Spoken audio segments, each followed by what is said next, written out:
Kamusta naman po muli? Hello po. Mapagpalang araw ngayon. Magandang umaga po. Ano po kaya ang mga pinagkakaabalahan natin sa mga oras na to?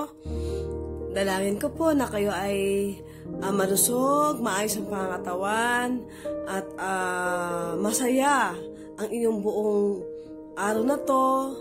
At dalangin kong kasama ninyo ang ating Diyos sa lahat ng ating mga gawain at adhikain sa buong maghapon. Kamusta na po? Na-miss ko po kayo sapagkat mga nakarang araw, ang mga na-upload ko pong mga video ay about naman po sa pang-physical food, mga cooking po. So, narito na naman po muli ang iyong abang lingkod, si Mami Dance Paradise. Na-miss ko po kayo at lagi ko po kayong kasama sa aking mga prayers, sa mga devotion ko po sa morning at sa aking prayer din po, sa mga prayer list ko po sa gabi. At alam kong kiniklaim ko po ano man ang mga kahilingan ninyo at kabigatan ninyo sa inyong mga puso sa pangalan ni Jesus. Marireceive nyo na po yun at giginhawa ang pakiramdam ninyo. Tayo mag-umpisa na muli. Hindi na po natin patatagalin pa. Manandalian po tayong humingi ng presensya ng banal na Espiritu. Manalangin po tayo. Hallelujah. Hallelujah, purihin ka o aming Diyos, na dakila't buhay, makapangyarihan sa lahat, nalikha ng langit at lupa. Maraming salamat po sa mga oras na to at araw na to. Lord, pinupuri ka namin at tinataas. Ikaw ay Diyos na walang katulad. Ikaw ay Diyos na tapat, noon, ngayon at magpakailanman. Dalangin ko, Panginoon, ang pagsama mo mula umpisa hanggang wakas. Lord, samahan mo po kami ng magpalang kamay at yung banal na Espiritu Santo ay lukuban mo po kami, Panginoon, ng iyong karunungan, O God. Lord, dalangin ko ang mga kaluluwang makapakikinig ay pagpalain mo po sila, Panginoon, nasan man sila naroroon sa mga oras na to, O Lord God. Lord, ano man po ang aming mga nagawa sa isip o salita, patawarin mo po kami. Ikaw lamang ang aming Diyos na aming sandigan sa oras ng aming kagipitan. At maraming salamat po. In Jesus' name we pray. Amen. Amen. Maraming salamat po. Ito pong ating salita ng Diyos ay muli at muli kong sinasabi. Lagi po akong kasama. Nire-remind po ako ng Lord, tayong lahat, sa pang-araw-araw na ating pamumuhay, upang sa gayon tayo po hindi mawalay sa ating Panginoon Diyos, upang sa gayon tayo po hindi manghina at mawalan ng pag-asa, at patuloy po tayong dumulog, patuloy po tayong kumapit, patuloy po tayong umasa, sapagkat wala po tayong aasahan at pagkukunan ng kalakasan, kundi ang ating Panginoong Diyos, ang banal na Espiritu na siyang laging sumasama sa atin. Dito po tayo dumako sa kawikaan. Ito po ang reminders o paalaala ng ating Panginoon Diyos na ibinigay sa mga oras na to. Aking mabilis lamang po na aking babasahin ng malinaw. Ito po ang sinasabi niya dito sa Kawikaan 27. Huwag ipaghahambog ang araw ng bukas, pagkat di mo alam kung anong magaganap. Bayaan mong iba ang sa iyo'y pumuri, at ang bangko mo'y huwag buhatin ng sarili. Ang bato ay mabigat, ang buhangin ay may timbang, ngunit mas mabigat ang alitan ng mga hangal. Ang galit ay mabagsik, ang puot ay mabangis, ngunit ang panibughoy may ibayong lupit. Ito po ang sinasabi dito. Dito rin po sa 7. Ang taong busog ay tatanggi kahit sa pulot-pukyutan, ngunit sa taong gutom, matamis kahit ang mapait na bagay. Ang taong lumayas sa kanyang tahanan ay tulad ng ibong sa pugad lumisan. Ang langis at pabangoy, pampasigla ng pakiramdam, ngunit ang kabalisay, pampahina ng kalooban. Huwag mong pabayaan ang iyong kaibigan ni ang katoto ng iyong magulang. Kung ikaw ay nagigipit, huwag sa kapatid lalapit. Higit sa mabuti ang kapitbahay na malapit kaysa isang malayong kapatid. Pagpaumanhin niyo po ang aking pagbabasa kung medyo naputol po. Ito po ang sinasabi at malinaw na paalala ng ating Panginoon Diyos. Huwag daw ipaghambog. Sa 27 po kawikaan, huwag ipaghambog ang araw ng bukas pagkat di mo alam kung anong magaganap. Bayaan mong iba ang sa iyo'y pumuri at ang bangko mong huwag buhati ng sarili. Ito po ang sinasabi ng ating Panginoon Diyos.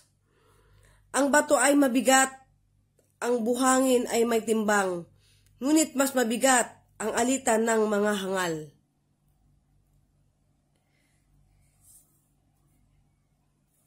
Biruin mo po yun.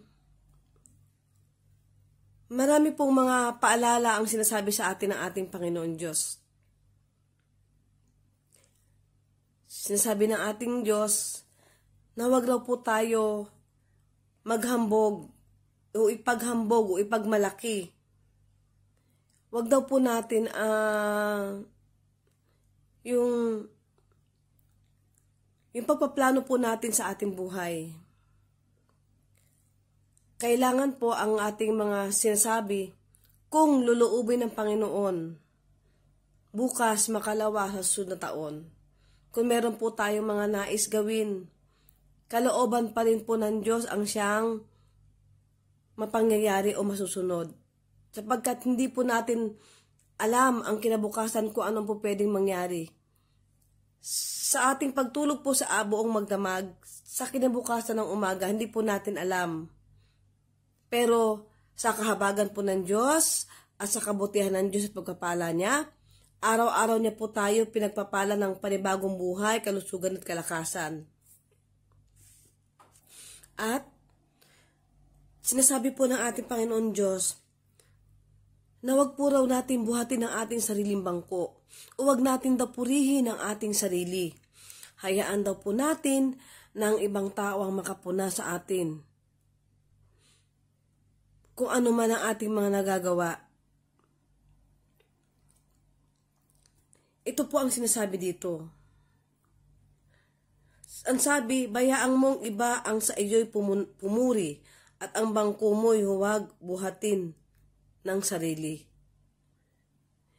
Ganyan po ang sinasabi, ang taong busog ay tatanggi kahit sa pulot-pukyutan, ngunit sa taong gutom, matamis kahit ang mapait na bagay.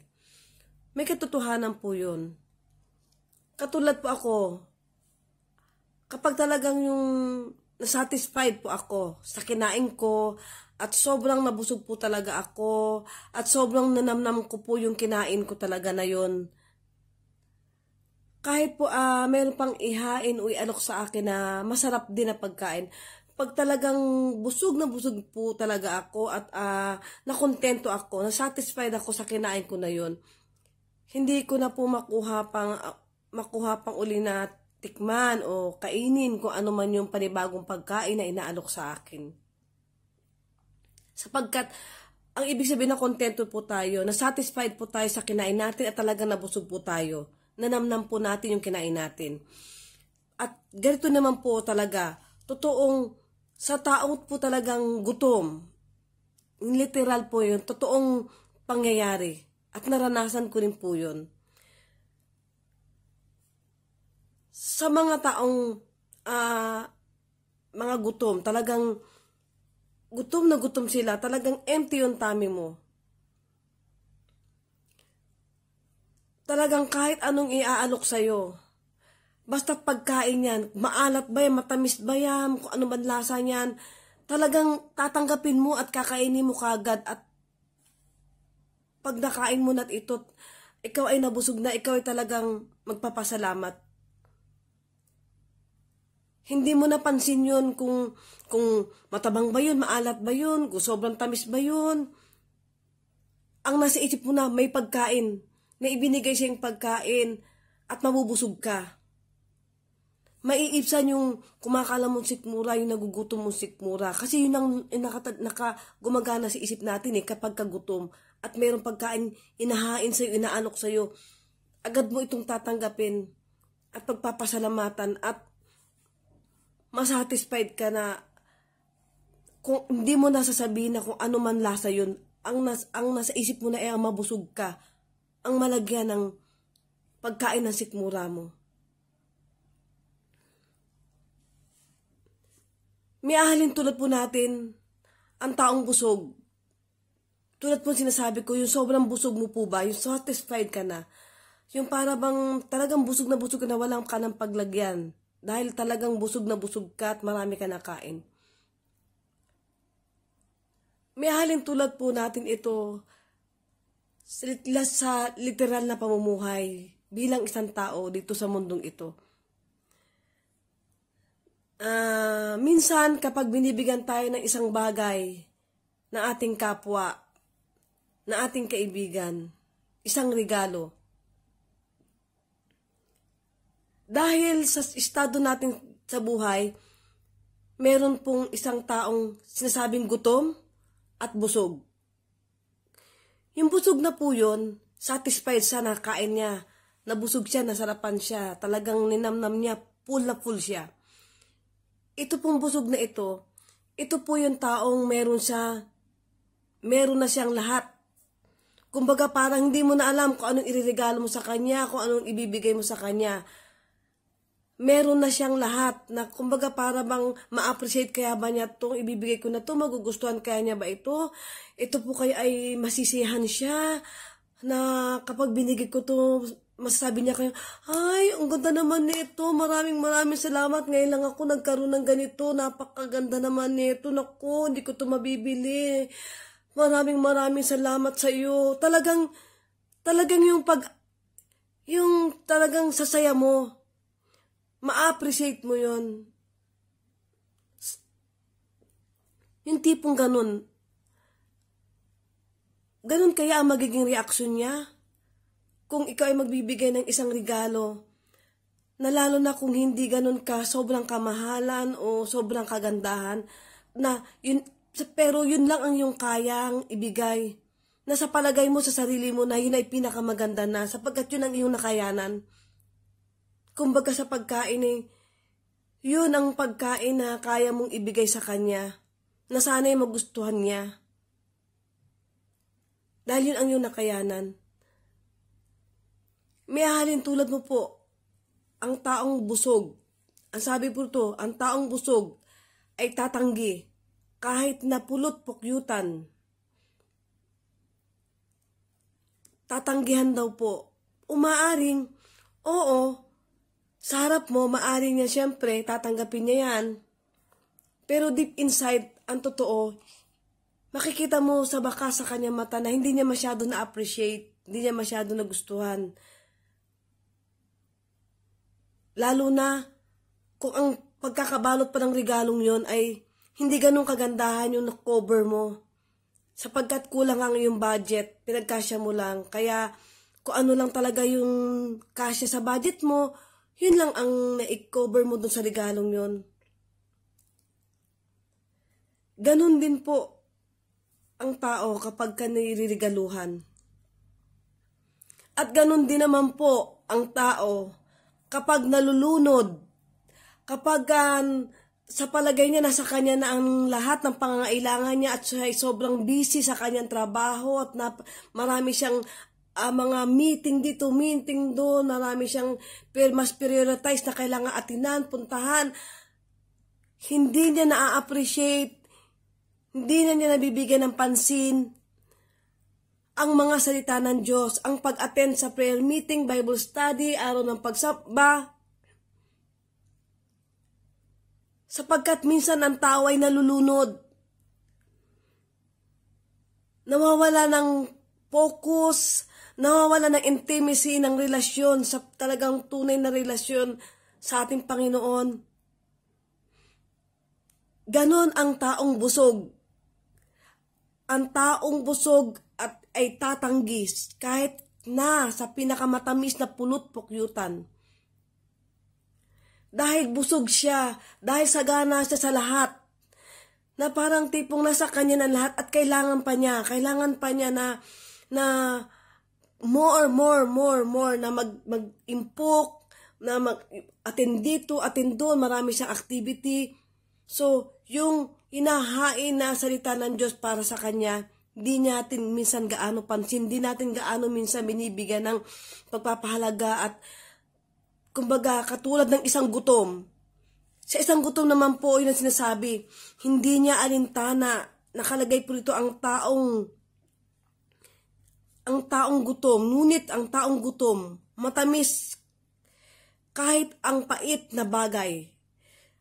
Sabi dito, ngunit sa taong gutom, matamis kahit ang mapait na bagay. Totoo po yun. Pag gutom na gutom ka na po, ang nasa isip mo na lamang,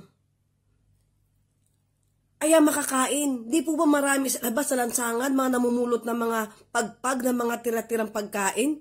Di na nila inaalintana kung ito ba ay makakasakit ng tiyan nila. Kung mabaho ba to, kung madumi ba to, may mga uod ba to? Di nila inaalintana yun, kung panis ba yun. Basta ang nasa isip nila, ang gusto nila makakain lang, malagyan lang ng laman ng sikmura, maibsan lang ang kanilang gutom. Panis ba yun? Mabaho ba yun? Hindi nila inaalintana yun. Basta't ang mahalaga sa kanila, malagyan ng laman ng sikmura ang kanilang tiyan. At ganun din ang mga taong punong-puno ng problema sa lahat ng bagay. Punong-puno ng kagulumihan. Punong-puno ng mga pasakit sa buhay.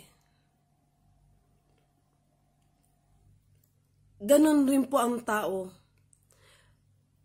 Sa oras ng ating kagipitan, sa oras ng ating mabibigat na problema, sa oras na parang wala na tayong pag-asa at wala nang tutulong sa atin at makikinig, ang salita ng Diyos, ang pagkain natin na nagbibigay buhay at lakas sa atin. Bagkus mas lalo tayong magpakalapit sa ating Panginoon Diyos, mas lalo po tayong magbigay ng oras at panahon sa Kanya tayo umiyak. Sapagkat kung lalapit tayo sa ating Panginoon, wala nang gutom, wala nang uhaw. Sinasabi po, ang sino man lumapit sa akin ay hindi na muling magugutom at mauuhaw.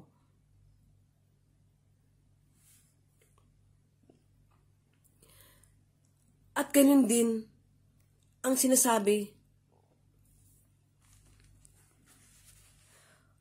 huwag mong pabayaan ang iyong kaibigan, ni ang katoto ng iyong magulang. Kung ikaw ay nagigipit, huwag sa kapatid lalapit, higit na mabuti ang kapitbahay na malapit kaysa sa isang malayong kaibigan. May katotohanan po yun. Sapagkat kung emergency, paano niya po tayo maaabot kung nasa malayong lugar ang ating kapatid? Ngunit meron ka naman ditong isang kapitbahay na isang tawag mo lang ay saglit ka agad maaabot at kung ano ang ating emergency pangangailangan, nandyan siya. Nandyan po si Lord. Ang ating Panginoon Diyos po ay hindi lumalayo. Ang banal na Espiritu ng Panginoon Diyos ay kumikilo sa sino man tumatawag sa Kanya. Siya ang gagawa ng pamamaraan upang meron sa atin lumapit at tumugon sa ating mga pangangailangan. Kung sino man ang malapit sa atin na naandyan lang sa ating tabi, yun ang kakausapin ng ating Panginoon Diyos, ang ating kapitbahay, ang ating kaibigan upang tayo puntahan, sa oras ng ating kagipitan, sa oras ng emergency na ating pangangailangan.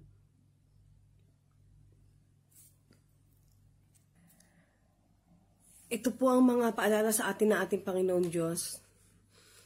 At sinasabi rin po sa Kawikaan 8, ang taong lumayas sa kanyang tahanan ay tulad ng ibong sa pugad lumisan. Ang taong lumayas daw po sa kanyang tahanan ay katulad ng ibon. Tulad ng isang ibon sa pugad ay lumisan. Wag po tayong magulumihan sapagkat kung hindi po tayo mananatili sa presensya ng Panginoong Diyos, kung tayo po ay palipat-lipat, katulad ng tahanan, ang tunay nating tahanan at tirahan ay ang ating Panginoong Diyos, ang kanyang banal na Espiritu. Kung ano po ang ating paniniwala at pananampalataya, doon po tayo mag-focus sa kanyang mga pangako. Wag po tayo parang pasalpok doon, salpok dito. Yung pabago-bago ang isip kung saan po tayo napapadpad. Kapag umalis daw po tayo, kung saan tayo nananahan, kung anong ating pinanampalatayahan, ang ating Diyos lamang ang siyang tagapagligtas, ang Panginoong Hesus ang tumubo sa ating kasalanan. Ang Panginoong Hesus, sapagkat ang relasyon po natin sa Panginoon ang siya nagbibigay ng tunay na tahanan at tirahan dito sa ating puso, ang relasyon natin sa ating Panginoon Diyos. Ang sinong lumalayo po, ang sino mang umaalis sa presensya ng Panginoon Diyos, ay higit ka pa sa isang kawawang ibon na nawalan ka ng pugad. Ang dapat pong gawin natin upang di tayo mapawalay sa ating Panginoon Diyos at mawala sa ating pugad na kung saan doon tayo kinukomport, yun ang ating pinananahan, upang di tayo mawala sa presensya ng Panginoon, ang banal na Espiritu. Mag-start po tayo, maging habit po natin, panghawakan ang mga pangako ng Diyos. Memorize po natin ang mga promises ng Diyos. Huwag po natin kalimutan ang lahat ng mga pangako ng ating Panginoon Diyos na hindi tayo iiwan at hindi tayo pababayaan. Mag-meditate po tayo ng Word of God, araw-gabi. Yun po ang sinasabi ng ating Diyos. Araw-gabi tayo mag-meditate ng salita ng Diyos. Araw-gabi. Maraming salamat po. Dalangin ko po muli, nawa ay nakapagbigay po ako ng mga paalala, ng mga reminders sa ating pamumuhay, upang manatili po tayo sa ating relasyon sa ating Panginoon Diyos at hindi po tayo mawalay, hindi tayo maligaw, at hindi tayo mawalan ng pag-asa at tayo manatiling nasa kamay ng ating Panginoon Diyos ang ating buhay. Maraming salamat po. Pagpalain mo muli ang lahat ng mga kaluluwang mga nakapakinig. Dalangin ko po ang iyong mga malawak na pangunawa sa inyong mga puso at sa iyong mga tenga. Diyos na po ang bahala sa inyo. Alam kong kumikilos ang banal na Espiritu upang mabuksan po ang ating puso para hindi po tayo mawalay sa ating relasyon sa ating Panginoon Diyos. Maraming salamat po. Pagpalain po tayong muli. God bless us all.